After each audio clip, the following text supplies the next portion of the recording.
Ask the Podcast Coach for May 18th, 2019. Let's get ready to podcast. There it is. It's that music. That means it's Saturday. It's 10:30 Eastern Standard Time. It's time for Ask the Podcast Coach, where you get your podcast questions answered live. I am the one and only. See, I always forget to do this. I am Dave Jackson from the School of Podcasting.com, and joining me right over there is the one and only Jim Cullison from theaverageguy.tv. Jim, how's it going, buddy? Greetings. Happy Saturday morning to you, Dave. Spring is in full effect. We have thunderstorms rolling through the area, some severe this evening. So wherever you're at, be safe. That's what I hear. That Tornado Alley is what they said on the news. Tornado Alley is going to wake up this week, and I'm like, oh, that's it is. We live in that, so that Texas, Oklahoma, Kansas, Nebraska, and then Iowa, Missouri area. That's kind of Tornado Alley. They were predicting, it's late in the week, like, hey, this weekend's going to be pretty severe. So watch out for tornadoes. So we had some roll through last night. It's clear right now, which is good. So let's get this show in before anything happens.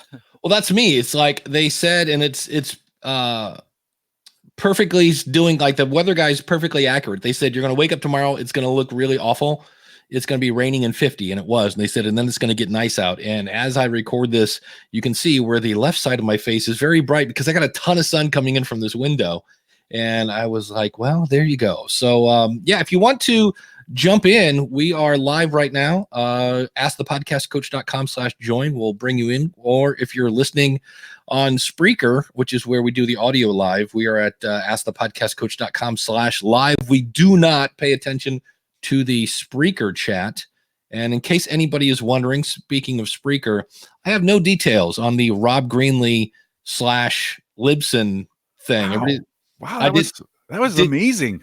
Didn't know anything about it. All of a sudden, I get this email and they're like, oh, blah, blah, blah. By the way, you're going to notice there's a new name up here.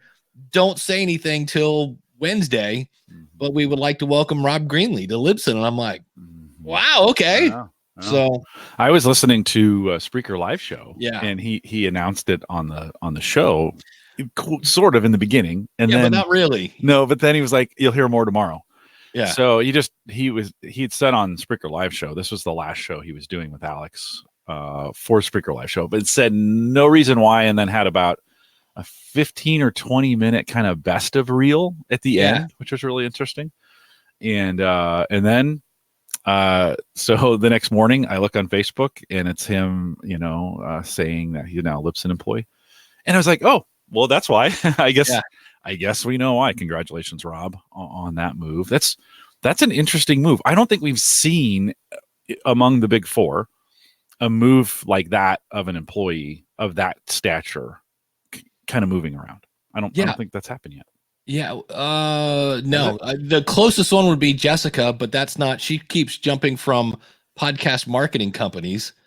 Like she had her own thing, and then Jessica Kufferman, and then she joined another podcast advertising company, and now she's with podcast websites. But that's not that Jessica's not a big shot smarty pants, but we're talking VP stuff here. Yeah, this is a big move. And you're like, I just didn't see that coming for him. Not that it's bad. This is great, but I love is Monday and Tuesday next week I'm in Pittsburgh, so I will see the gentle giant that is Rob Greenlee in the Libsyn office, and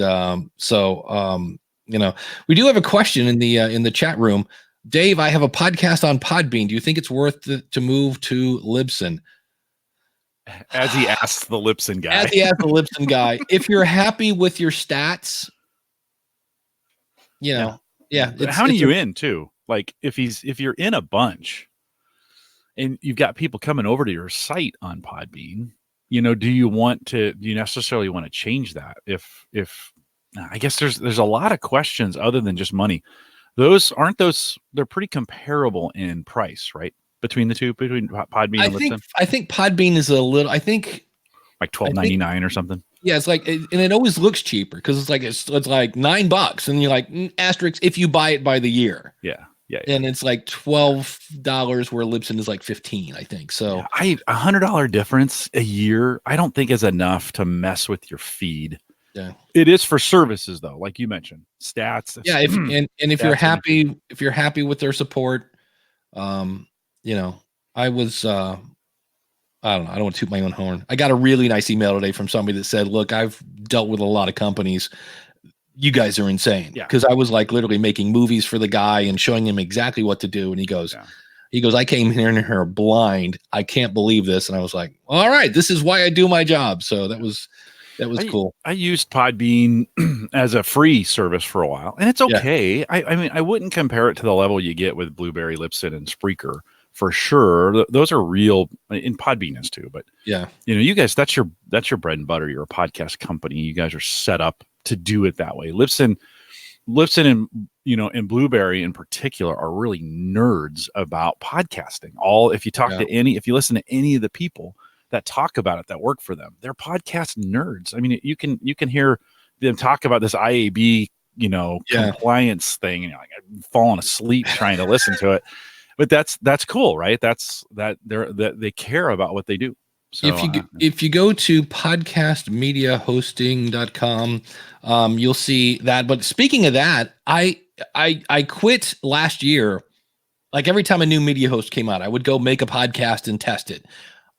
I don't do that anymore because I would spend hours testing a system to go, yeah, they're not as good as Libsyn and Blueberry and Podbean and I was like, okay, I just wasted time, and the thing is, I chose not to. I could, if I today said, nope, I'm going to test every system. You can't.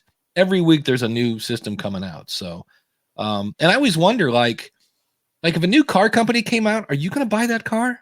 When you've had I've had Toyotas for the last 30 years. But think Tesla though. Like how many people just went and bought Tesla on its way out? Yeah, brand new car. That's true. Yeah. There are going to be those early adopters. Yes, there you go. Yeah, I think there's just a personality that is always kind of wanting to be out on the edge. I think a lot of us podcasters, Dave, you do this. You buy all this stuff because you're testing it for your podcast. So. Yeah. We did have another question here. Since Spotify bought Anchor, are you still leery about Anchor's survival? Yes, in a word, I will. I actually now have a whatever you would call it, a text expander. If you're happy with giving up access to your stats in Podcast Connect, giving up access to your stats in Stitcher.com, having very basic stats, if you're okay with a company that hasn't made any profit, and it cut it off. Hold on. There's more to that, but basically, no, I'm not happy with Anchor. And here's the thing. This is where, again, weird coming from the Libsyn guy, but I'm not the Libsyn guy. I'm Dave Jackson from the schoolofpodcasting.com. See, it said that right at the beginning of the show. There is Whooshka. Whooshka is a free media hosting company that I also don't recommend. Why? Because free is not a good business model. That they don't, they're like a media host. You have to submit your show to Apple and Stitcher manually, but you also retain all the stuff. So, but I mean, I'm not a Libsyn guy, so let me just say this: as far as Anchor goes, it's so attractive, much like some of the other, SoundCloud and some of the other ones that came out with great marketing, like they're amazing marketing. And when they're bought by Spotify, we still don't know what Spotify is really going to do with them. Yeah. And they could completely wipe it out and start over.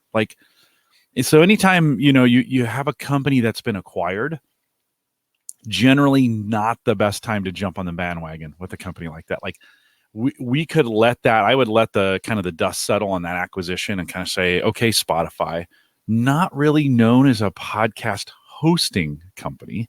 Now I know that they're doing some things to maybe help people generate podcasts and such. And so, but none of that's been announced. Dave, there has been nothing from Spotify on Anchor since they bought them. Zero.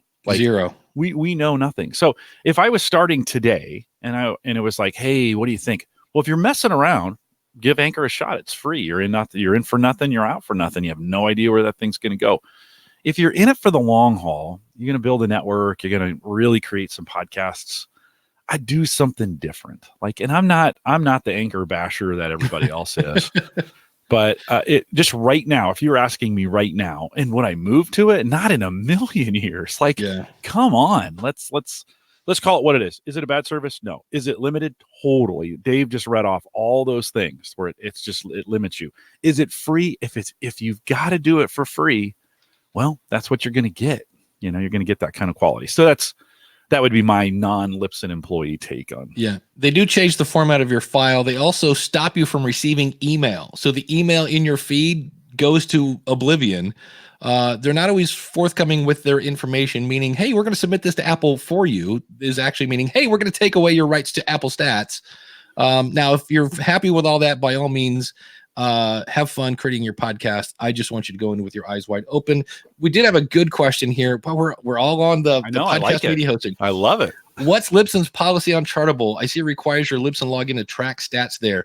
Per Rob Walsh, that's a hell no. Not a no, that's a hell no. Why would you give your login name and password? And what's weird is I talked to those guys when they first came out. And they're like, no, it's the same encryption that banks use and it's safe. And I'm like, oh, you mean just like Target and all the other big companies that have been hacked? I'm like, And never give paid. I'm just like, what company goes, can we have your login name and password? I'm like, not ever. I'm helping somebody move their feed today. And they wanted to give me their login name and password. I go, do you have LastPass? And they're like, yes. I go, good. Give me access via. I go, I don't want your login name and password. Randy has one here. Got a buddy with a podcast at C-Suite Radio. I've never even heard of that. And they now incorporate Megaphone for hosting. It takes over what existing hosting C-Suite shows. That is one I know very little of. I know a couple people that have moved there. I've heard it's a little buggy, but again, it's kind of new. I think that's there's a big network that's behind that one. But the Opportunity Network? It's like I forget the name of the company. You would hear it though. Okay. It's like my brain is not up this morning. But anyway, so if Dave asks if I change my media hosting companies, do I resubmit? No. Here's what you do. We actually talked about this last week. Here's what you're going to do. First of all, you have to add, like I remember he was talking about that red circle place. I went over and said, do you guys do 301 redirects? Because that's the key. And they said, yeah, we do. And I'm like, okay, great. Now, of course, you have to ask them. So you have to trust that they will. Because like right now, Hipcast is having a hard time. They've had a bad 2 months. And you can ask them to redirect your feed. And they're getting around to it when they feel like it, which is bad. Which is, again, Panoply. Yes, Daniel, Panoply is the network behind Megaphone. Thank you. And now I lost my train of thought. Oh, redirecting the feed. So what you need to do is you go into, let's say we're moving from Podbean to Libsyn. There's a thing in Podbean that says, hey, put your new feed here. That is actually behind the scenes of 301 redirect. And then in Libsyn, you go in and put a thing that says, hey, I'm new. And most hosting companies don't have that ability to go, I'm new. So what happens? Your listener fires up their phone, goes over to the Podbean feed. Podbean says, hey, guess what? They moved. They're over there.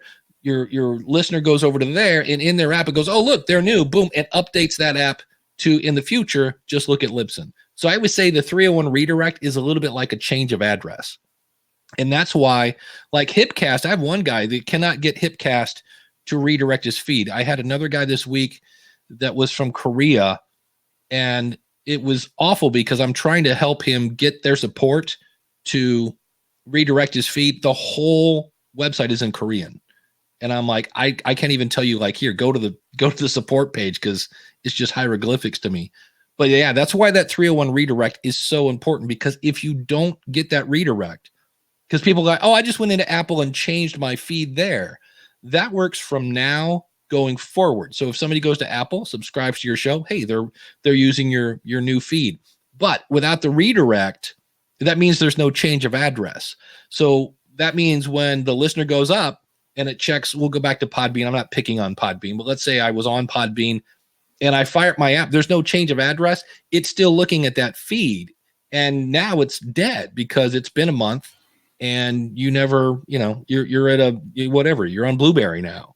So that's why you need that 301 redirect. Otherwise you lose your audience. And then there's still sticky stuff, because there's bad stuff like Google Play Music may or may not recognize the update. You have to go to Spotify to say, hey, Spotify, here's my show. I was using this feed. And usually you have to go through your media host to do that. Like Jason just moved to Spreaker.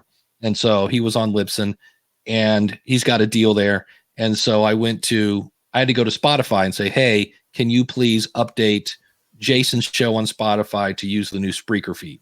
So, yeah, moving your feed on one hand, not a big deal, but you just got to make sure to, have that 301 redirect in place. And then you want to leave it in place according to Apple for 4 weeks. Why? Because not everybody listens to podcasts every day.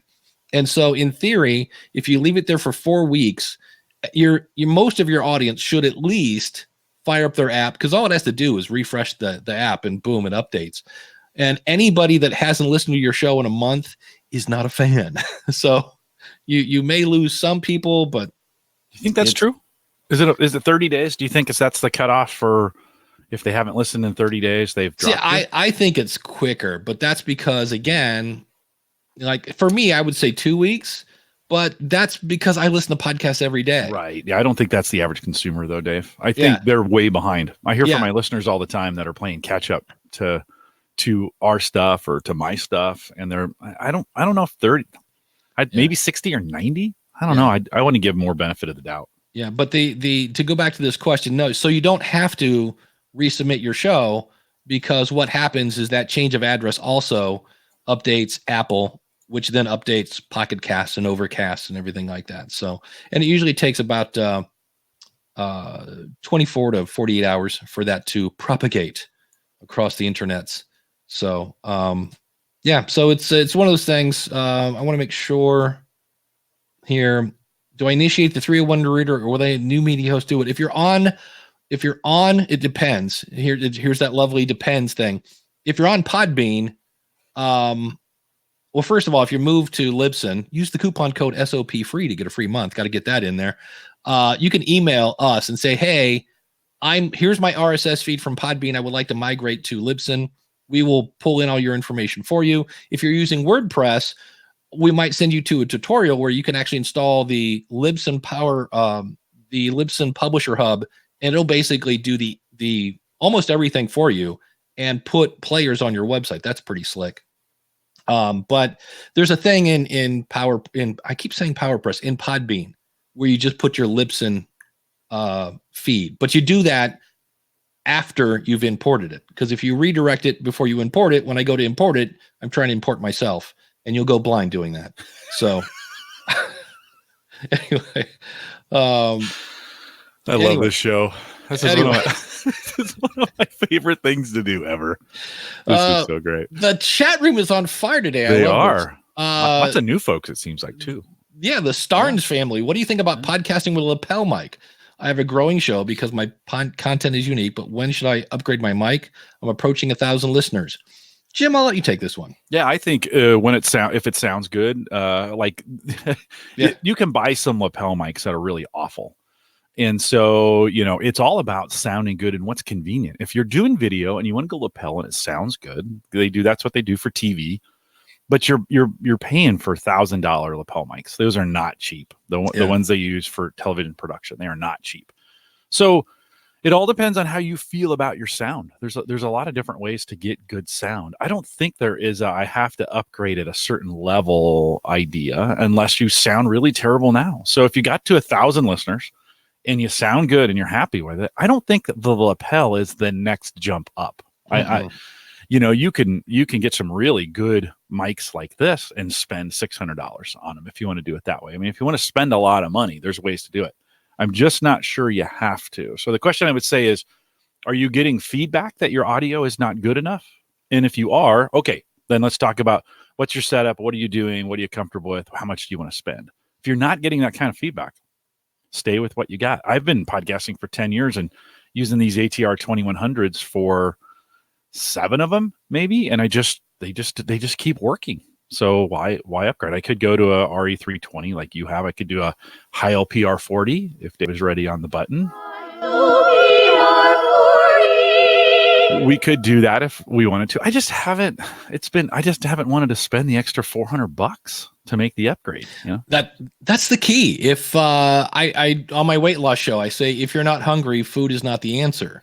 Because a lot of times you're bored or thirsty. So if your audience isn't saying you sound kind of thin or whatever, or if it just sounds bad, you know, they always do a mic shootout at Podcast Movement. So that if you wanted to try a whole bunch of different mics, that would be an opportunity to come in and hear how you sound. I sound different and you sound different, Dave, on different mics because of the frequency at which we speak. Yeah. So it's a good idea to kind of try some out. But again, I don't think there's a point where unless it makes you feel better. This, and I think this is kind of underrated or undervalued. If you get on a big person's mic, like, you know, you go out and you buy a Heil PR40 and it makes you feel confident. I'm sorry, you said it. I did. Thank you. If it makes you feel confident and a better podcaster, I think it's worth it. Like even if it didn't change the sound that much, if you're you know having that big shot smarty pants mic in front of you, I think that can be worth it. I think for me, that's the key. And I didn't understand this until in Florida, when I played somebody else's guitar, and I didn't feel as good because I didn't like the way I sounded. So if you don't like the way you sound and you would feel a little more confident, then that's when I think you would switch. Michael had an interesting question. How often should you switch website hosts? Never. Yeah. Unless you really, I mean, I was on HostGator for 15 years, probably. Because that was like my first person that I started doing with. They had great support, great price, and then they just started to suck. Yeah. And after about 2 years of just, I went, all right. And then I'm like, right now I moved to SiteGround, and I found that SiteGround is great the first year. And then the second year they go, oh, by the way, it's like $400 a year. So I'm getting ready to move a bunch of I'm going to keep on them, but I'm going to put a bunch of websites on one account. And this is where Jim can talk about Maple Grove Partners. Yeah, well, I mean, we used Maple Grove Partners as a self-hosting tool, right. And he's optimized it for WordPress and podcasters. Nice. Right? I don't want to pimp that here. I mean, I can maplegrovepartners.com, but don't change them unless there's something wrong. Like, you know, like Dave, you said, it's cost too much. They jack the prices up. You're not getting good service. There's plenty of host opportunities that are out there. Trust me.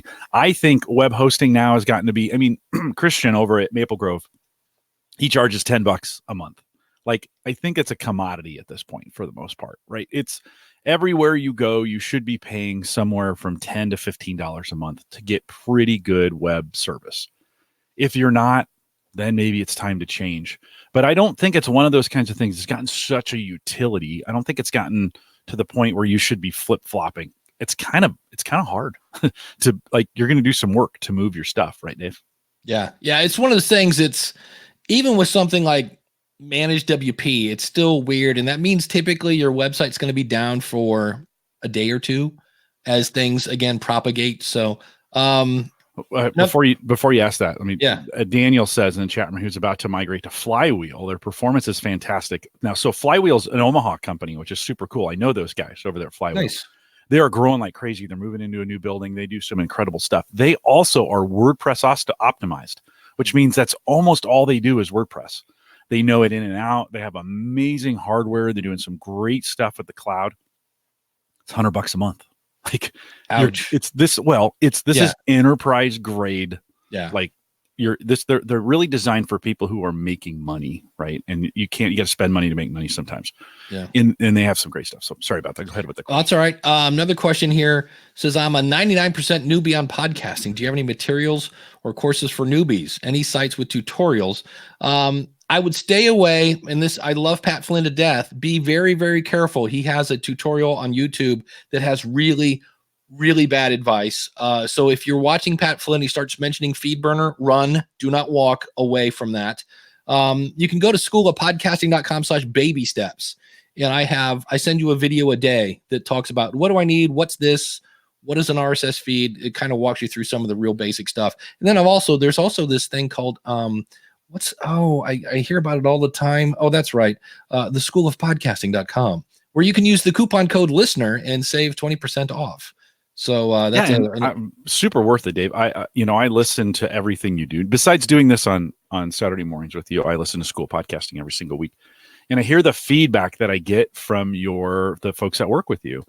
And it's amazing to me the work that you do and how giving you are for this. So if you're thinking about doing this new, I don't think it's wrong to pimp your own. That's why we do this, right? So don't be ashamed of that, or don't shy away from it.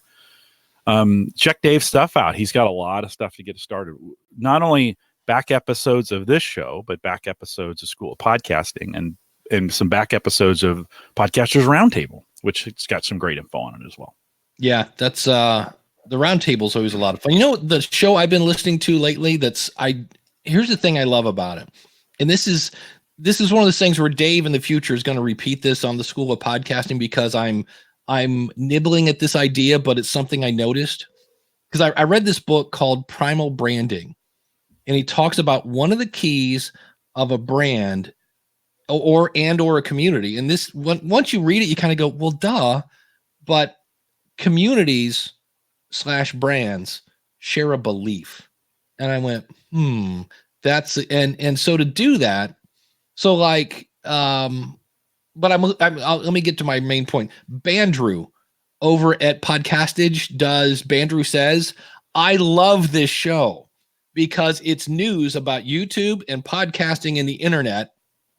And he's snarky. So he tries to be neutral, but he can't, although he does a really, really good job of being almost 100% neutral. And I love the fact that he shares his opinion. And to me, I went, here's a guy that's not, and that's scary to share your opinion. But I was like, yeah, that makes sense. When you share what you believe, then other people who believe like you do will go, yeah, this guy's on my team, or this woman's on my team. And then the people that don't like you will go, oh, this guy's an idiot. And then they'll listen to every week because they want to go, see, he's still an idiot. So it's the book itself. To me, I think I'm a victim of overhype. I've heard so many people talk about primal branding that when I read it, there's a lot of it that's just like, hey, these people do this and they do that. And I'm like, okay, but can we go back to because there's like 7 factors of primal branding. And by the end of it, I was like, wait, are we still talking about the 7 items? Because now you're just telling me about this yogurt company. And I'm like, I don't quite get it. You have to be careful with those kinds of books. Jim Collins, not me, but Jim Collins wrote the book Good to Great back, about 10 years ago, 15 years ago, whatever that was. And he outlines, 20 companies in that book that, this is what is your company. This is what you need to do. You know that 10 of those companies, I'm making that number up, it's a bunch of them, have since imploded on themselves. And so in the moment when people are having success, you could look at John Lee Dumas or Pat Flynn and say, oh, if I just reverse engineer what they're doing, Dave, there was a time you were posting your financial report online like those guys were, right? Yeah. We try to reverse engineer their success, and what worked for them does not necessarily work for you. So that's the other thing. I get a little hesitant about books that are like, oh, we're reverse engineering success, and these companies were successful because they did this.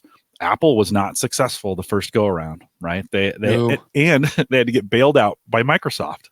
So like we forget these things that, Apple, Steve Jobs, you got to be a complete douchebag to the CEO to be successful. Not true, by the way, not true. And it doesn't always guarantee success. So I always, you are good at saying this, Dave, is you got to find your own path. Take some things that people have done, learn from them, but blaze your own trail. Figure out what's successful for you. There was a question in the chat room about, I've had a guest cancel twice on me. Yeah. Right. How many times is enough before? Because my time is valuable. I don't know. How bad do you want this guest? How valuable are they to you? If they're not, ditch it and run. But there's no number. Like there's no okay, 3 times and you're out. It's like, no. How bad do you want the guest? Yeah, that's the other thing too. I have found, and I use Acuity scheduling, and it emails you, I think, the day before, the day of, and then an hour before. So if I get somebody goes, oh, I didn't know about it, I'm like, I'm very tempted to hold up parts of my hand that are nasty. Yeah, well, it's not always on purpose, though. Yeah. Right? It's not always on purpose. Sometimes Well, things no. just get away from people. The most talented people I've ever interviewed or I've ever worked with are the worst at trying to pin them down for things. They're so incredibly successful. They've overcommitted to everything, and you just can't get them in. Do you want them or don't you? And if you do want them, yeah, you know, I'm with you. I give somebody 2 strikes. Because everybody had, I mean, I've just straight up forgotten about stuff. And all of a sudden you look down, you're like, oh crap, I'm supposed to be on an interview right now. Yeah. So I give everybody the, okay, you get a mulligan, but after 2, I'm like, unless it involved a hospital or a death or, family, children, emergencies. If it's just like, oh dude, I'm so sorry. I'm like, yeah. And then it goes back to what you said. How bad do you want the guest? How hard is it though? Just to have them reschedule. Be like, okay, no big deal. That's true too. I'll tell you what, go reschedule. And we'll get this thing figured out. I've had some where eventually they just either they drop off or you get it done. And I don't know if it's worth, again, I know your time is valuable. It's maybe not that valuable. So you're kind of like, hey, look, if they're being disrespectful, if they're just not showing up, well, then maybe, okay, yeah, just cut them loose. But yeah, maybe not. I mean, yeah. I usually... I'm pretty lenient with that because I will, if it's like, first of all, most people show up a little early. Like I'll like 2 till 7. If the interview's at 7, I'll get a thing on my, like, your attendees are waiting. And I'm like, oh, okay. So I usually know by 5 after, I'm like, uh-oh. And then especially for me, even though Acuity Scheduling is doing it for me, I still will email people the day of. And if I don't get a reply back, because I'll say like, hey, this is Dave, just double checking we're still on for tonight, right? And if I don't get that back and it's like now 5 after 7, I pretty much know they're not coming, because they've had, 10 hours to get back to me or whatever. They haven't forgot about it. And so I usually know. And so that for me, I'll just go, well, let's start typing show notes or whatever. But if there's something, if it stops me from doing something else because I have to sit here, or if there's, you know what I mean? There's no other way to like, all right, I'll fill in the time doing this. So I'm still productive, even though I'm not doing the interview. What stinks is if you have a schedule. Okay, so, Jim's going to be on this week, then Daniel's going to be on next, and then Miss Eileen's that. And all of a sudden, Daniel, whatever, was in a car wreck. You're like, oh, now what do I do for that? And that's the tricky part. That's a totally different, it's a great use case, by the way, of where you're counting on them. Which means, well, okay. Are you really, if you're counting on them for that, are you really booking guests that you don't know very well to be on there, right? So if you don't know them very well, if you don't have their text number, chances are it could be a little sketchy to begin with. You might want to have a backup associated with that. So just having something in the can, good to have it anyways, just in case. If you're running your schedule that tight where it's week to week and you can't recover from that, well, you probably need to have a backup in the can ready, something, or get ready to do a solo podcast, get on there and do something solo. Yeah. Which will in some cases make people wet their pants. It's not as hard as it sounds though. You just got to get out there. It's like the very first time you podcasted, you just got to get out there and start doing it. The more you do it, the better. I was very hesitant because I've always been a guest guy. And the first couple of times I did it, and I asked the audience, like, hey, give me some feedback. And they were brutal. But they did give me some feedback. And it was like, okay, you could try this and that. And this was okay. And one guy even said, yeah, your cadence sounded pretty normal. And so I wouldn't know unless I tried. So that's one of those kinds of things. I think you need to be gracious in this area and give people the benefit of the doubt. Let them, something happened, something was going on, something was happening that they had to miss it for a good reason. I think you should assume that every time until you hear otherwise, because otherwise you start getting angry and bitter. That's it. And that's no fun.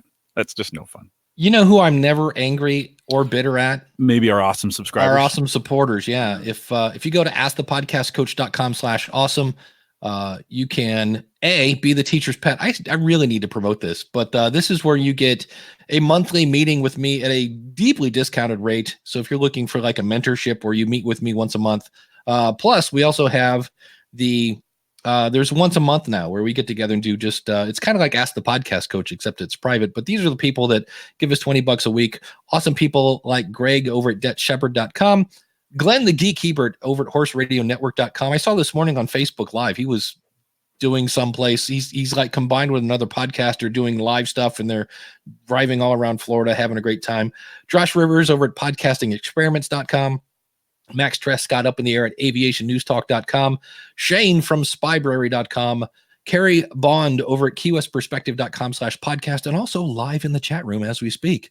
My buddy Ronsley over at Amplify Media Group. You can find him at mustamplify.com. Carl White down in Life in the Carolinas podcast.com. That's Carolinas with an S. And last but not least, Kim Craggy over at Toastmasters101.net. If you would like to be an awesome supporter, simply go over to askthepodcastcoach.com/awesome. And we would love to have you. So thank you to all our supporters. Any questions while I was away? Did we talk about Audioburst last week or 2 weeks ago? I don't know how. I thought we talked about this on this show because this is how I came up with it. So remember Clamor? Yes. We have kind of a Clamor-like service called Audioburst. So go to audioburst.com. Don't get that confused with Audio Mix or Audio Mac or any of those. Audioburst.com.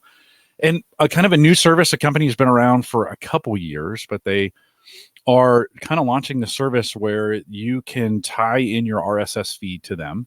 When you produce a new show, they'll consume it, and then they'll do AI-based. I'm kind of questioning that, but AI-based transcripts for you. And then they're attempting to break it down into little chunks as well. You know, these little 5 or 7 minute chunks of the show with some transcripts. One of the cool things about it is when you play the transcript or when you play the episode, transcript comes in below it and it follows you on the transcript. Now, it's still early. Like they don't have a beta tag on here, but it should have an alpha tag. It's still really, really new. I can't update some of the pictures. I can't update any of the transcriptions that they do. I can't. There's a lot of things I can't do yet. What's been amazing is we've been looking at this service a little bit because I love the transcription based stuff they're trying to do. I love the idea of what they're trying to do. Whether they're going to be able to implement it or not will be a different story. But one of my interns contacted them. I've ingested some Gallup stuff because it's really, really important that we get some solid transcripts, and I do it in a way I could pay somebody to do it, but we should be able to do this today with technology, right? And they got right back to her, which is pretty great. There's a little feedback button, and she clicked it and she typed it, and within 30 minutes they were like, "Hey, yeah, we appreciate this feedback." So. Kind of interesting. I think not ready for prime time. I wouldn't be using this for podcasting. I mean, but if you're looking for transcripts, if you kind of want to stay on the edge of what's going on around transcripts and what's going on around these ideas of pulling out meaningful content, this is an interesting service. For right now, it's free. They haven't even announced any pricing associated with it. But yeah, I haven't even heard about it. But yeah. Speaking of transcripts, I was amazed at. I wish I could remember the name of the stupid thing with Alex Bloomberg this morning. I was watching some sort of live class, learn class, something. It's like master class, but it's not. It's something live. Anyway, with Alex Bloomberg from Gimlet talking about storytelling, and they have a transcript of it. And I was amazed that the transcript was horrible. Like it hadn't been like, well, what it did, I was surprised because the idea is you're going to read it. And Alex is not gifted when it comes to speaking without a script. He's not horrible. He talks like a normal person, but there's a lot of that kind of thing going on. And they had but, and like, really? Like, you're not going to clean up the transcript? And at one point he says, Esprit Devora, Creative Live. Thank you, Miss Eileen. And Esprit Devora is in the front row, and she asks the question, and Alex says, well, what do you think about that, Esprit? And I don't know what they put for her name, but I'm like, if somebody had actually watched the video, it was in a giant "my name is" tag, and I'm like, So I thought that was Well, transcripts have a way to go. They're hard. In one of the ones I did, my co-host, her name is Micah, Maika. It's hard to pronounce and spell, and they translated it as IKEA, which is great. Nice. Microsoft is doing some work. One of the things I actually think Microsoft on their Azure platform, that's their cloud services platform, has this video editor tool, which is really, really cool. And in the background, they're doing transcriptions for you, and you can add a text file that will help the machine do the learning on what you're saying. So like when I say I'm Jim Collison and live from the Gallup studios, this is Gallup's Call to Coach recorded on, I say that all the time, right? They never translate that right. And when I fed them that sentence in the order it was, the machine picked up on it and said, oh, when I'm struggling to translate this, I can use this language to help me. And it got it right. So super cool. Like there's some great things coming with transcriptions, especially if we help with the machine learning aspect of it. Yeah. So yeah, we put out a whole poll on our Facebook group starting yesterday, and I've gotten 50 comments already about how does my audience feel about the difference between transcriptions and closed caption? What do they see the difference in them being, and what's their tolerance for errors? Because this is the key. Like if they have a high tolerance for errors, I can get away with a sketchy transcriptions as long as they're kind of close, right? In real time, of course, we speak differently than we write. Yeah. And so when you're talking closed captions, typically those would be available in real time below here or a slight delay, right? Those, like I just said, right. I would never say that in and of a sentence that I was writing, but it would show up.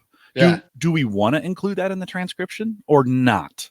Right. And so we've begun this debate with the listeners to say, what's your tolerance for it?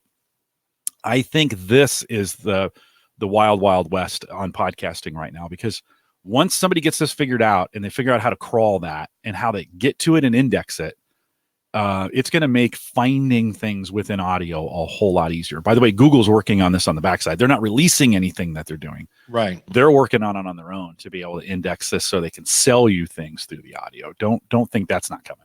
Yep. Here's another question. My podcast will not be monetized. It's part of a bigger program on Facebook and YouTube. My earnings will come from lectures and books related to my brand. Any advice? Here's the big one.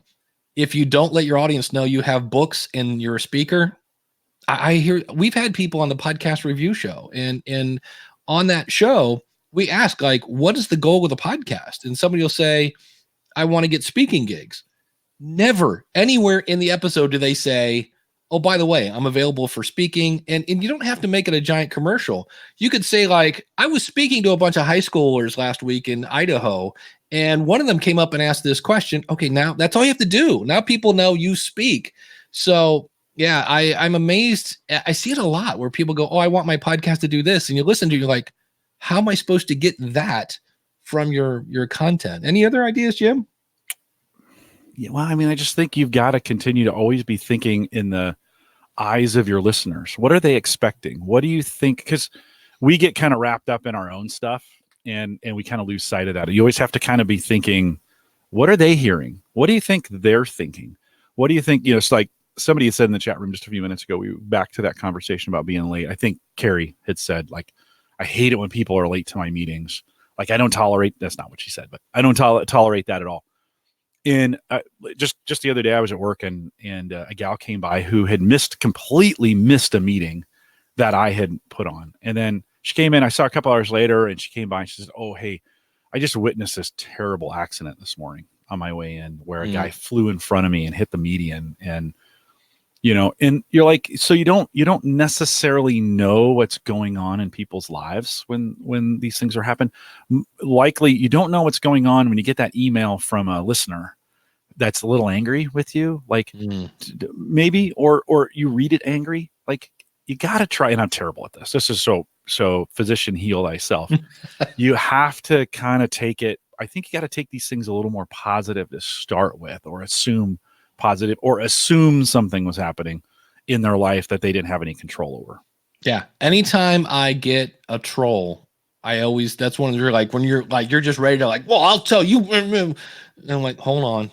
And many moons ago at this point, I was in classes to be a pastor, and they said, look, if you see somebody sleeping in church, don't forget that could be a new parent who's got an 8-month-old or a 3-month-old or a 6-week-old that's they've been up all night. So hey, let me say one more thing before we move on.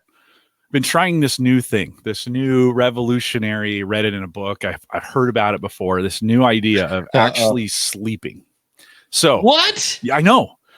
So I got really convicted. I was listening to who was I listening to? Oh, a guy I follow on crypto, and he'd stopped. By the way, he hadn't produced a podcast in 9 months. He was still in my list, and it popped up when he came back. Right. So people don't always, just because you're gone for a week or you miss a week doesn't mean people unsubscribe. Like, it was subscribed. I've been subscribed to him for the last 9 months. Right. And it popped up. All right. So side story. So Carter comes back, and he said, he does this long presentation. Then he says, he's talking about sleep. And I I get super convicted about it because I run on like 5 or 6 hours of sleep. So this week I'm like, you know what? Solid 8. I'm going to put myself to bed. I'm going to set the alarm. So I'm making sure I'm getting 8 hours sleep. Dave, it is amazing what a little bit of sleep does. If you're running your schedule a little tight, if you're a little grumpy, if you're being irritable with people, if you're saying things you shouldn't be saying, and you're sleep deprived, like that could be the problem. I mean, you could be a douche, but you also could be sleep deprived in the process. So it's like, I think as podcasters, because we're on all the time and we're being recorded, it might be important. Like, I think our best work is my goal is 7 hours, and so I actually listen when the woman in the tube tells me at 10 till at 11:15 start getting ready for bed. I do, and I'm in bed by midnight, and I get up at 7:30 or 7. So, do you feel good? I mean, do you feel rested? I do. Yeah, I'm getting more done. And so I was getting to the point by the end of the day where I was like, I don't want to write show notes. Like, I'm not going to do it. Well, okay, that's because you're tired. Right. This week I was like, man, I can't. Like, I'm anxious to get to the show notes. I'm I wouldn't say I'm excited about it, but at least I'm not tired. So yeah. Jim's getting ready to do the show notes. Whoa! That's Jim right there. Said by no one ever, by the way. No one ever. We got another question from the chat room here. When I do my solo podcast, I do the first take live in my Patreon Facebook group. There's usually a brain or two. I think anyway, he has a few brain farts in there. So I generally end up re-recording it, but it's been a good exercise. Absolutely. What I do, and I swapped this out. I used to record my show and off of like 4 or 5 bullet points. And then as I'm listening to it, after I've edited it and I'm uploading it, I used to type out the show notes. And inevitably, I would find something in the show notes as I'm typing them up. I'm like, oh, I should have said this. So now I type out my full blog post, flush out the idea, and then pull out 5 bullet points and record the podcast. Now, that's my workflow. That doesn't mean you have to do that. Some people will write out, like they'll actually type out a script, and that's fine. As Jim said earlier, you don't write like you talk, and you don't talk like you write. So when you write it, write like you talk so that you don't have to do anything weird like that. But Mike Murphy is really good at that. If you've ever listened to any of Mike Murphy's stuff, he writes it out. It's 100% written out, and he reads it, but he reads it like it's, I don't know, it's a comfortable pace to listen to it. It's not like he's reading. It's all done when he gets there. We create for Home Gadget Geeks, we create the show notes through the week, and then I kind of clean them up as I go. And so they're almost show ready. All I have to do is write a synopsis. So I write a little, hey, Jim and Mike talked about whatever. And then, so that makes the, I still hate doing them, but it still makes the process, that and a little sleep makes the process a whole bunch easier. Exactly. We have a lot of people still on transcripts in the chat room here. The Audioburst transcripts appear to be quite a bit of editing, and Bang's Naughty Bit says, yeah, even if it's 95% accurate, that means 1 in 20 words are wrong.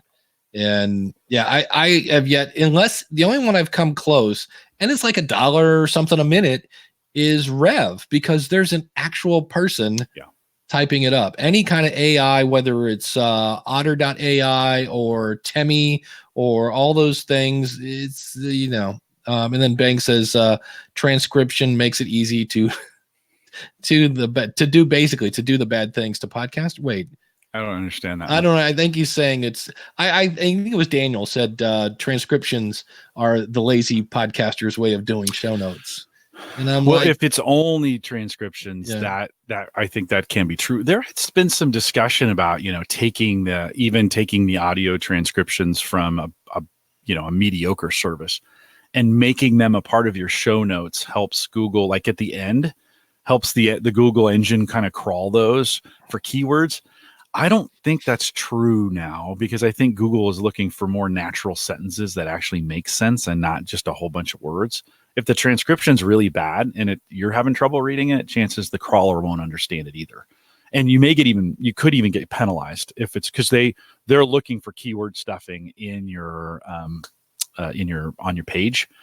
And if it looks that way to the crawler, it will penalize your page. So you got to be careful about just copy and pasting a poorly done transcript into your show notes. But I know that got real popular. There's a whole bunch of podcasters talking about that for a long time. Yeah. Here's you ready for I wish I had a jingle for this. Here, we'll just do smooth jazz. It's time for Dave's embarrassing moment. Ooh, I like it. You ready? I like it. Go. Bangs asked in the chat room, Dave, how's your Samson swing arm holding up? And the answer is it's still sitting on the floor next to me. How long does it take to install this? I don't know. Maybe 8 seconds. And I actually have a bunch of things for my office. I bought a cool thing that I'm going to now be able to take my, these things, the monitors off the desk, give me more desk space. Good. And I actually bought a second monitor because the one I have here doesn't have the cool little 4-claw thingy that lets so my answer is it's working great on the floor. It hasn't broken or anything like that, but I have not, let monitors be your friend by now. Yeah, by the way, if you're struggling, I see this in pictures all the time where podcasters, they love their laptops. Like, love me some laptops. And I've got this big microphone and this big mixer and this little tiny laptop, and you're like, hey, let a monitor be your friend. Right now, you could, for $179, you can get a 24-inch Dell, whatever you want. Fill in the blanks. Pretty great monitor. Those stands the arms that you bought, $65-$70 maybe for 39. Yeah, super cheap right now. You get what you pay for. But but that being said, still use your laptop, but let the production space kind of expand out for you. It's a lot like getting sleep. You just feel a whole lot better when you've got all this monitor space to be able to work with, and you're not trying to edit on that little tiny laptop, that little tiny screen. So stop doing that. Stop sending me pictures of it. It drives me nuts. I bought some stuff to help my desk my whole office area. That was the whole plan. And Jim, does this work if we do this? Yes. Yes. I'm trying to, can you guys see the camera? Yeah, there's a camera. Yep. And then up here, Dave, up is down. Here is an actual little light thingy. I'm awful at this. It's one of those. It's okay. It's one of those round donut lights, right? Yeah. Why can I not? Right up is down. It worked. It worked in the morning. Yeah. But anyway, it's a little clamp, much like the microphone clamp. This one actually did clamp on, but it's got a USB. Well, here you'll see the reflection in the. If I turn this on, there we go. See, there's that little. That's what it looks like, and it now makes me, It did give you. It added a little color to you. Well, yeah, it might even out the fact that I've got all tons of light coming in. Yeah, there's actually light now on the side of my face. Yeah. But it's got a thing now where, because you might notice that the camera angle is a little different. So I could actually now, do this and let's look up Dave's nose, kind of thing. Because I thought about it. The original idea was I wanted to put this in front of Jim. So instead of me, I would be looking like this now, but I'd be looking at Jim, except the camera would be in my way. But I thought, well, let's try that. So, and this was another thing. It was like, I don't know, $24. And I was like, oh, if I get this up and get these off the thing, and then I'll be able to, So it just, all I need now is the time to put it together. So you got to be careful with those donut rings. Okay. Cause this is what happens. I've noticed it got real popular. A lot of makeup podcasters and even some reviewers were doing them. Now you can't see my eyes because for some reason I have really squinty eyes. You can't see mine, but some people you can really see in their eyes. You'll see that circle in their retina around in their eyes, and it makes them look really freaky. So you have to know if you're going to use that, if you're going to use those circle things, and you're going to do it dead on. So in other words, you got the camera in the middle and you got the light coming out, or you're just going to use that. If that light is dead on, it will reflect right back into the camera. So if you're using the circles, I recommend you get them up and down or over and down on you. And I would use 2, not 1. And that'll help kind of balance out the light piece. It's always better, by the way, to have 2 light sources coming from either side than one light source coming directly on. Which is actually, if I could find the button, which is what this is doing. Yeah. So that's I have 2 box lights out there and that whole 9 yards. I should have took a picture of this last Saturday. Wow, that's fun. Whoa, that's interesting. Last Saturday, I was out at our local junior college, and they Metro Community College. They were shooting a television commercial for their fall enrollment stuff. And they had, Dave, the most gigantic reflector in there. Like, I swear it was probably 30 by 30 feet hanging off the ceiling, and they were shining lights on it. And it was diffusing that light all throughout the room. And I thought, that is the coolest light setup I have ever seen ever. It was super great. So podcasters don't need that. You probably don't need it either. This doesn't work. I thought it would, but I'm trying it. You're looking at my Trello board. It says, "Hey friends, my podcast is only 3 episodes in. I've been marketing utilizing Facebook and word of mouth, but I'm curious, how long can it take for a podcast to really gain traction?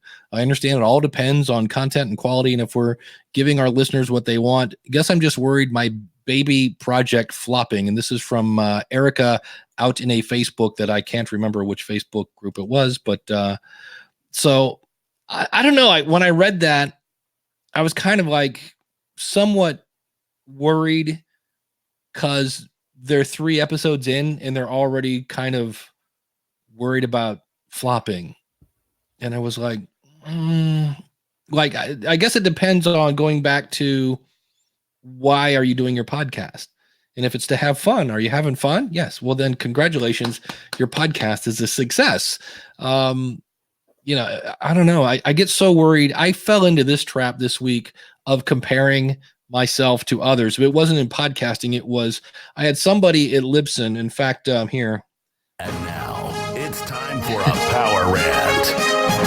I had somebody contact me at Libsyn, and it said, I'm working with a consultant, blah, blah, blah. And they told me to blah, blah, blah. And it was just like, what? Like, they were actually kind of advising them to be on Libsyn and Blueberry and like have multiple media hosts. And I was like, so I took the person's name and put in consultant's name, first, last podcast. And of course, there wasn't one. And I'm like, so you're taking podcasting, advice from someone who doesn't have a podcast. So if you saw my post on Facebook that said, I wouldn't hire a jockey who didn't have a horse. I wouldn't hire that's what inspired that. A flight instructor who doesn't have a pilot's license. Yeah. Yeah. And it was just like, so yeah. I fell into that trap of kind of like, how is this person getting clients? And I'm like, but again, this is where you don't know, these people might be bestest buddies or friends or whatever and things like that. Yeah, I think you got to take the benefit of the doubt, right? On that one, maybe. Yeah. So when you're 3 episodes in, now is not the time to start comparing yourself to others. At any stage of the game, comparing yourself to others usually does not result in a good mental state. Unless you're much more mature than I am. Even in most cases, Hollywood gives it 7 episodes before they cancel it. So, yeah. I mean, if we're they're the pros, they're good at this. They know the numbers. By the way, do you know how many flops Hollywood produces every year on shows that never make it out of the first season? Like, and these are pros. These are people who do this for a living. These are people who spent a ton of money to do this, and they're still terrible. If you get into your show and it's 12 episodes and you don't like it, stop doing it. Like, if and nobody's listening to it, if you get into it and you really like it and you're really enjoying it, who cares? Just keep going. If you keep doing it. We just, a couple weeks ago crossed over 400, and I kept thinking, wow, why do I keep, Dave, you're at 600, right? On School of Podcasting. Yeah. Why do we keep doing this? Because you like to do it. Yeah. You wouldn't do it for 600 if you are your numbers gigantic on School of Podcasting. No, because they can't be. You're in a hyper niche. You're talking about podcasting about podcasters. It's a hyper niche. My numbers on Gallup, we're maybe at 2,000 or 3,000, right? And you'd think that, boy, that's not the planet. Well, okay, but we're talking about strengths and we're talking about Clifton strengths, and it's a super hyper niche. Yeah. So I don't expect gigantic numbers, and I love doing it, and it sells a lot of things. So, you got to kind of, it's more than just the download numbers that you get. I know you hate this word, and I kind of hate it too, but it is about influence. And so you have to kind of say, why am I doing this? And what am I influencing? Is that doing its job, regardless of your downloads? Am I being an influencer, or am I getting what I want out of this? Absolutely. As we start to fade in the music here. Oh yeah. Post show. It's that time already. Here we're going to do something different, and I'll explain why in the post show. Jim, what was your last episode about? Just the one I just produced this week? Yeah, not the one coming, but the one last week. Yeah, it's already available. It will be here in a couple hours. Okay. It's listener email grab bag. So, hey, we pulled some emails out and kind of worked through our listeners' emails and answered their questions, primarily about home automation. Awesome. And my last episode, I interviewed one of the founders of Podcoin and kind of went, hey, like, what's the deal with this? You're paying people to listen to podcasts. Is that really a business model? What's going on? And you can hear that over at, of course, schoolofpodcasting.com. You can find Jim, of course, all things Jim at theaverageguy.tv. You can find me at schoolofpodcasting.com. And we are here every week at askthepodcastcoach.com/live. Next week, hate to say this because I know we just missed last week. No show next week because Dave is going to Georgia to it's the whole #family first. My cousin's oldest kid is graduating from high school, and my brother said, hey, we'll be back by Monday. He goes, you're not working Monday, all right? I'm like, no. And he goes, why don't we go down there and hang out with the family? And I'm like, not a bad idea. So but that means no show next week. So super great. It's my birthday next week, so it's good. There you We're taking go. it off for my birthday. That's it. That's the reason why. Nice. So stick around for some post show. We'll be happy to answer your questions in just a bit.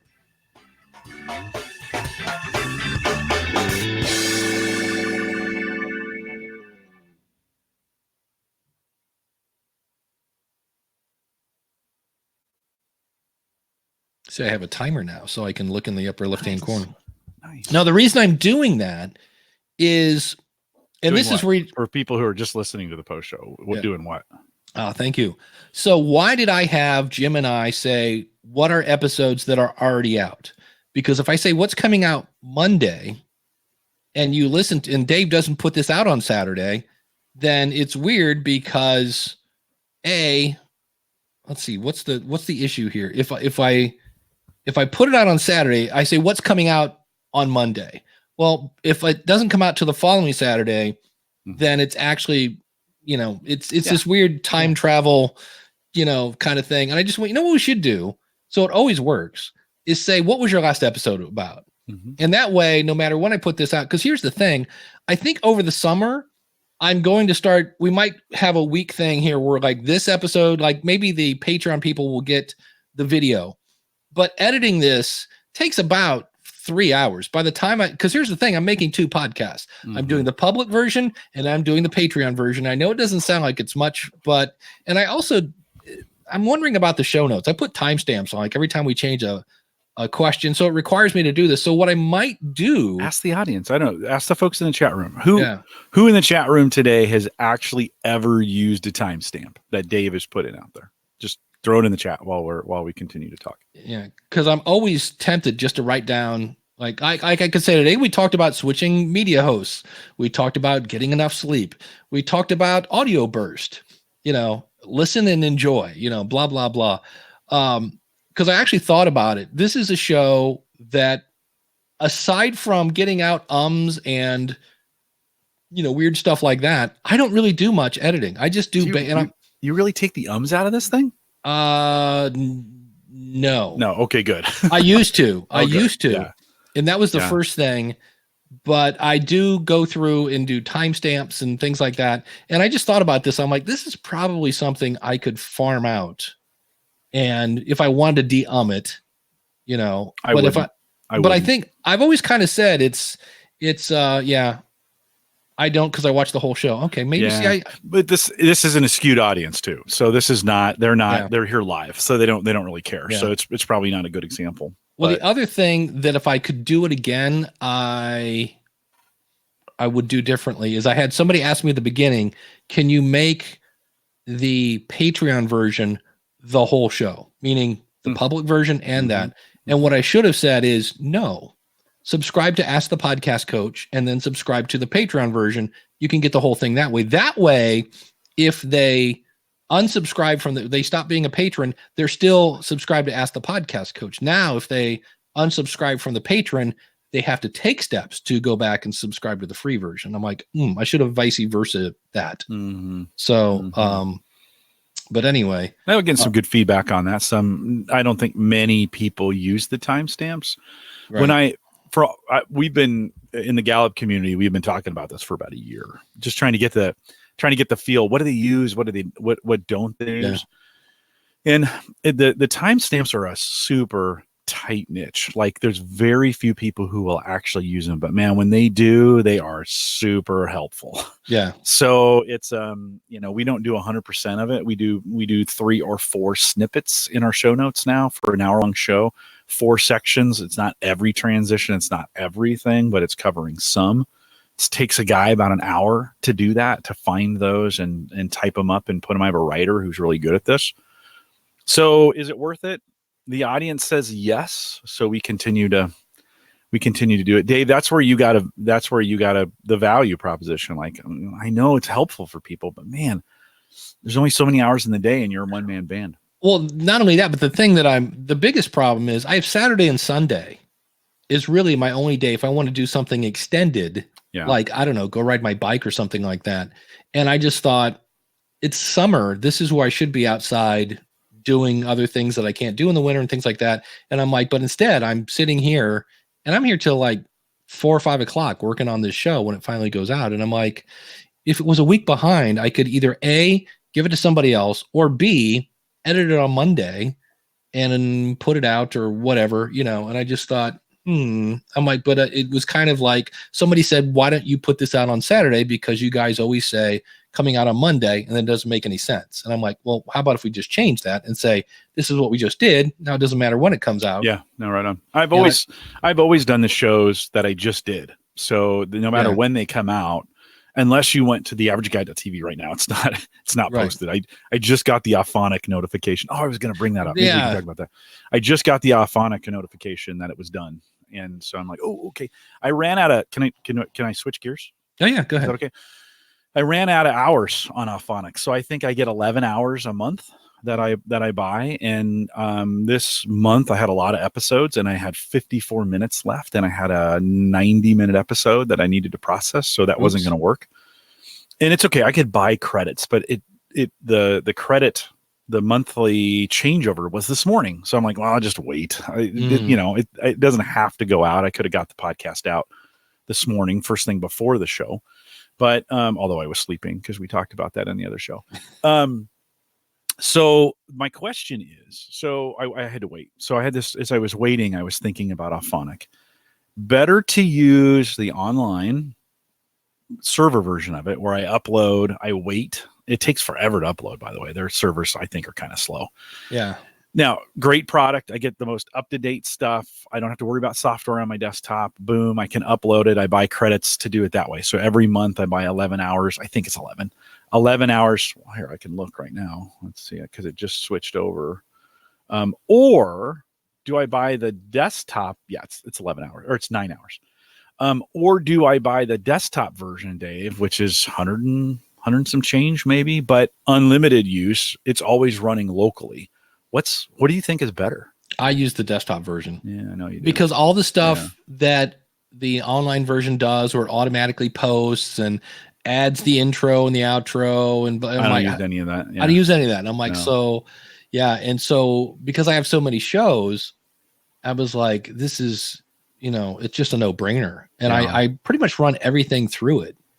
I'll take this show and, well, now actually this show now, because today I don't want to change subjects, but I'm recording this on the Rodecaster today with multiple channels. But if it's just me in an interview or whatever, depending on what it is, a lot of times I I just run it through Auphonic. So I mean, in a year, it would pay for itself easily Yeah. at this point. And I've got super fast hardware here. So like I'm a hardware nerd. So I Yeah. have plenty fast hardware. In fact, the bandwidth is what's been limiting me lately because Cox has been doing some crazy things with the internet here. And so I have not. Was my video okay during the show? Okay, that's good. They've been doing some weird things. We're getting Gigablast, and I think as they're cutting that over, they're degrading the regular internet to get people to buy Gigablast. I think that's what's happening. But that being said, in a year, it would pay. The desktop version would pay for itself. And today, I kind of limit the number of things I actually run through it because I'm the 9 hours just covers Home Gadget Geeks, doesn't cover Cyber Frontiers, doesn't cover the post show stuff that I do. So maybe I need to just pony up and switch over to the desktop version. Yeah, it'll pay for itself super quick. Yeah. Do they give you updates and stuff? Like when they make updates, do they because they're making updates to it fairly on a fairly regular basis, aren't they? Yeah, I mean, but the desktop doesn't really. No, but when they they've- did the thing with like different LUFs and different things, Yeah. like there's again, they've added more features that I go, yeah, don't need that. Okay. So Ron says the desktop. Everybody's telling me to go to the desktop. So yeah. all right. Okay. Bang says Adobe doubled the cost of the Photoshop and Lightroom package this month. There's a shocker. That's why I don't use it. I pay $20 a month for Adobe Audition, and that's it. And even that, every month I go, I have one client. In fact, I changed over last night that I now do in Hindenburg. And what I need to do is go in, make sure all my tutorials for the School of Podcasting on Audition are up to date, and then cancel it. Cause I don't really, I bought Mike. Oh, Mr. Music Radio Creative. Mike Something. Mike and Isabella Russell. Mike Russell. There you go. I bought his course because he had and it just does everything. And I'm like, but do I need that? I'm like, you know what? This is, it's How much also is Hindenburg? Hindenburg is not cheap. It's, I want to say $99 for the basic version, and it's like $400 for the One time or a year? It's one time. Okay. Unless, of course, they do some sort of. Don't you think most people can get away with Audacity? Oh yeah, absolutely. I mean, that is Audacity, and if you wanted to, you could spend $30 on a plugin. Yeah. Done. Yeah. Yeah. So I just think we're overthinking that sometimes with Audition, even. Darwin Dave says, I use the online version to also produce audiograms. Is that possible on the desktop version? No, but you can use what's the little ditty thingy? That's the technical term for it, for making audiograms. You can make, wait a minute. Hold on. We're talking about making audiograms on Auphonic? Yeah. Oh, I didn't know you could do that. I forget the name of it's free.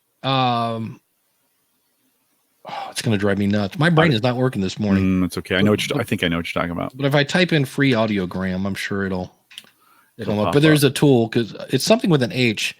Online audio. Well, Nope. while you're looking for that, speaking of free podcast host on Twitter, the account free podcast host tweeted tweeted out our podcast this morning. So it's funny because we had that whole discussion in the beginning of the show about podcast hosts, Right. and free ones. So how ironic that free podcast host would tweet out the show this morning. So Headliner.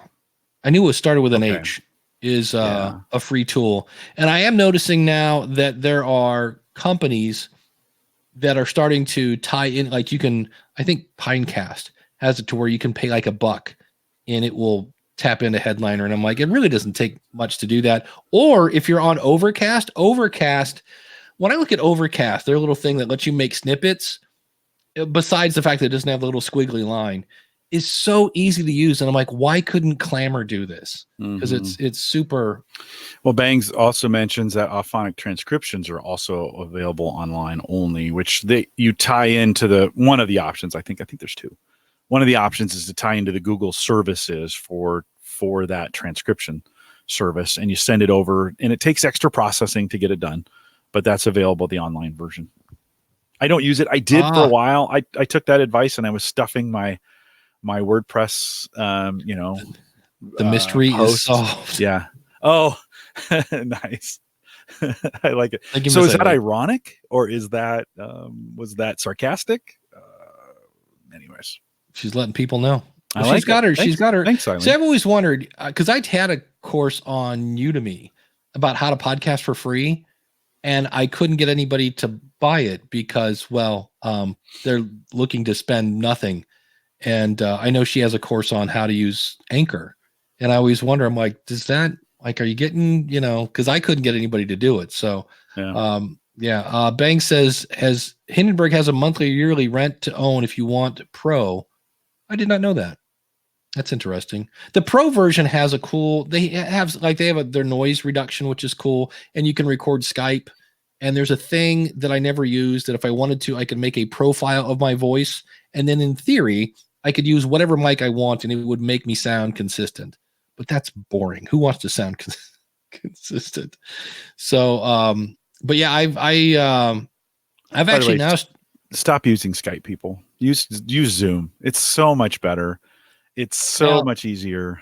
You're gonna make because if you ask Steve Stewart, don't do that. Just please don't do that. That's what he'll say because they sample at 22 something. Yeah, but a call that fails is sampled at 0. Yeah, that's true. Like it just, I know they've got some weird audio quality, but yikes. Skype has gotten and Microsoft's getting ready it's going to get better, but for now it's in a weird state. Well, I was laughing when I did the thing with the guy from Podcoin, my Acuity scheduling, because all my consulting's done via Zoom. But I forgot that I had it set up for if you were a guest, it would also send you a Zoom link. And I was going to go, oh, hey, let's do it on Squadcast and blah, blah, blah. And instead I'm like, I will just do it on Zoom. And I was laughing because in the middle of the sentence when he's explaining, and then he goes, and I was like, oh, wait a minute. I'm like, and that's the first time ever I've had Zoom just act like Skype. So, but I'm with you. I think Zoom is, I think for me, I've recorded a lot of, before I had Squadcast, I would record over Zoom into a recorder. So I would record at my own sample rate and as a WAV file. So you can, in Ron in the chat mentions too, you can start using, there's some audio capabilities inside Discord, which work pretty well. Yeah. And so that's another way. The problem with using Discord is like everything else. You ask your guest like, hey, we're going to record on Discord. You're going to have to create an account. And you're like, I don't know. Zoom is so nice because you just send them a link and it just works. I didn't. By the way, the skipping is probably not Zoom. It was probably the internet. Yeah, probably me. Yeah. Bang says Hindenburg Pro allows multiple USB mics. Didn't know that. So, and I met with those guys at Podfest. And they're actually working on redoing their interface. I'm like, dude, I love your interface. I'm like, what? But he wants to. They're trying to make it. I think this might have been just for the iPad, but they're trying to make it touch sensitive. But how do you do? Because there's a lot of really cool stuff you can do in Hindenburg with keyboard shortcuts.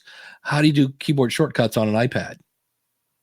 It's like, so that's a whole other. What does StreamYard record us at? I have no idea. Because this goes to YouTube. Right. So I did find out that you can't do YouTube and Facebook at the same time in StreamYard. Because I set up to where if I want to, I can now do StreamYard to Facebook.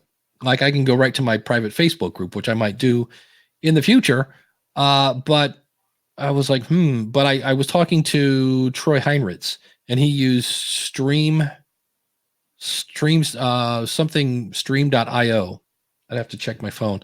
And he did that last night because he did a whole thing because the Blacklist exposed last night was the big season finale for that. And he's like, I want to be on YouTube and this and that. And I think he ended up just doing Facebook.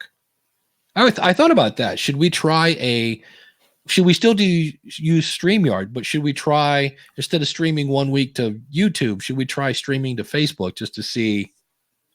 Because our usuals know that askthepodcastcoach.com/live would take us to a Facebook post.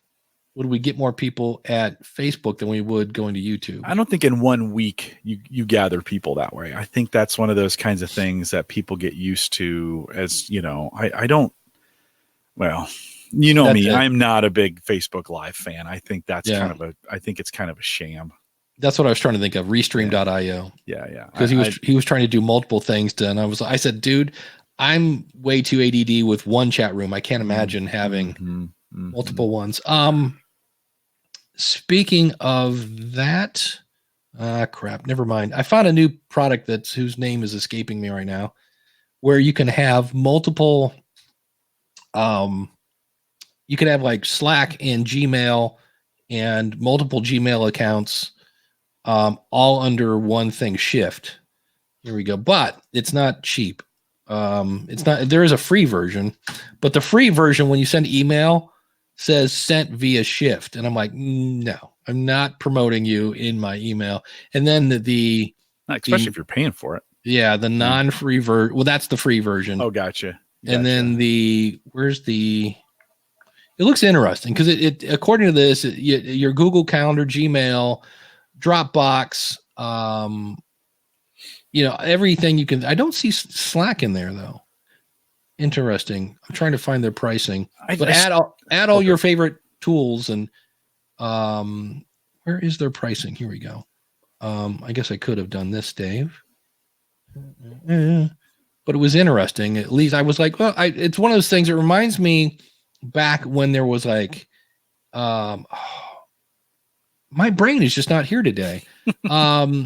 It had a green icon. There was some sort of chat thing. ICQ. There we go. Oh, yikes, dude. That goes way back. There was ICQ, and then there was a couple other ones. Like there was AOL. Yeah, exactly. So this is $29 a year. And the whole point, and that's where I was like, not sure that solves a problem for me. Yeah. But you can have, I do like the fact that this I thought was really cool, but I'm not paying $100 for it, where you can unified search. So you could, let's say you're looking for an email and you can't remember if it's in your School of Podcasting one or you could have all the emails into one account and do a global search and it would search everything. And I was like, ooh, that could be, yeah. I'm like, but I saw it was like, interesting. Don't know if I need it, but I was like, well, kudos to Facebook. You made me click on an ad that I went, So, wait a minute. Steve has an update for us. Restream has a chat feature that collects all the chats from the various platforms and puts them together in one feed, but puts the logo beside the comments so you know where. Ooh. That'd be all right. That'd be kind of cool. We might have to try. I've always wanted to play with that feature just to see. Restream.io, is that what it is? It's the case where I don't know how easy it is to use. I don't know if I have to use like wow, I'm just on a 20-second delay. That software that's free, I want to say BTS, but that's not it. That's a Korean pop band. OBS, there we go. OBS. Like I said, I'm like 10 seconds behind today. So great. So great. Yeah. There you go. And Apple, Daniel saying AppSumo might have a Restream deal. So I guess apparently I'd signed up at Restream once before. Interesting. And I said, hey, you didn't confirm. This is even weird. ICQ is still running. Yeah, that'd be man, that'd be weird to be back on. Steve saying it's very easy. Maybe I need to look at Restream.io. So yeah. I'll have to take a look at it. One of the things I do during the show is I collect all the things we talk about, all the different sites that come up and stuff. Yeah. Put them in my browser, open them up, and then while I'm producing Home Gadget Geeks and I'm waiting for things to process, I'll go back through and try these things out. Kim says I need a donut. Why? Sugar level, maybe. I don't know. Oh. Jason is saying he saw a Twitch tutorial that screamed at people who used Restream. I don't know. Wait, and here comes Miss Eileen. The biggest downside with Restream is that we can't edit the description until after it's live, and all it does is post their link. Okay. Oh, that's hilarious. Jason remembers this. No, you're making that up, Jason Bryan. Yeah, that would be interesting. I'm surprised it's still around, especially with things like Slack and whatever Facebook has. Listen, there's some nerds who Yeah. just would not let it go, I'm sure.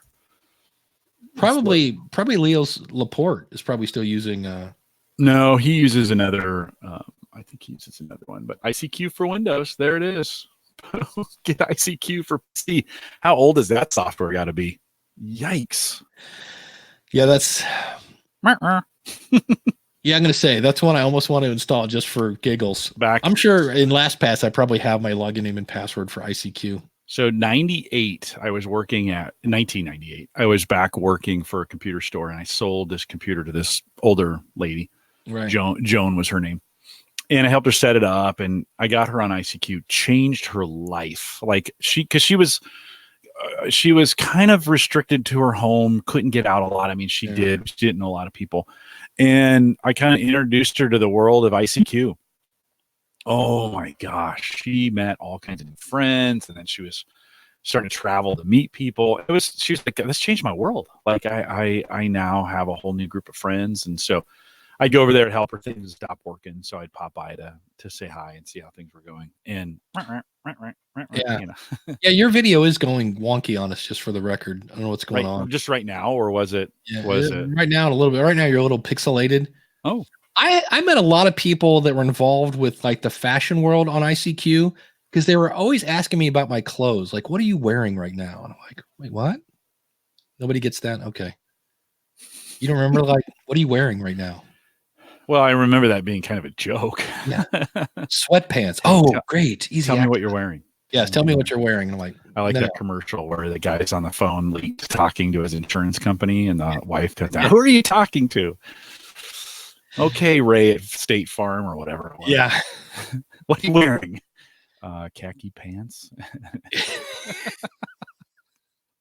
Or whatever he said. Did it get any better, or is it still doing? It's better, yeah. But I don't run anything. Maybe the kids logged in upstairs. Yeah, I do want it. This is normally I do not listen to the show live. I want to listen to the new media show live today because that'll be fun to hear. Is that on here in 3 minutes? 3 minutes, yeah. So that'll be fun too. Where's that at? Where do they do that? Newmediashow.com, I think. So it'll be fun to listen to Todd go. So you're waiting.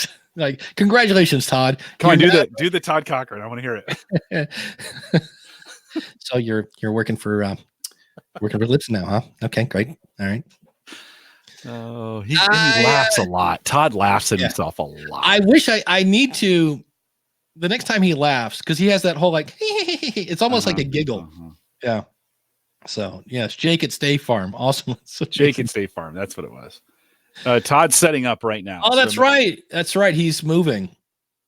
Oh, that'll be interesting. Because I know he put a thing about alarm clock didn't go off, and of course, Rob, I'm the one that had to get up at 4:45. No, you did. It's not. So they're live right now. Are they? All right. Yeah. Well, we will head over there then. So I got to turn them off. I can't do two streams at the same time. Yeah, it'll be good to hear what's going on. All right. And so we will see everybody back on. First of all, have a good Memorial Day next weekend. Have a good birthday, buddy. Yeah, thanks. Yeah, and we will see everybody back then on the 1st. Yeah. It's 2 weeks. So sounds good. Kicking off June. Be safe. All right. We'll see you, everybody. See you guys.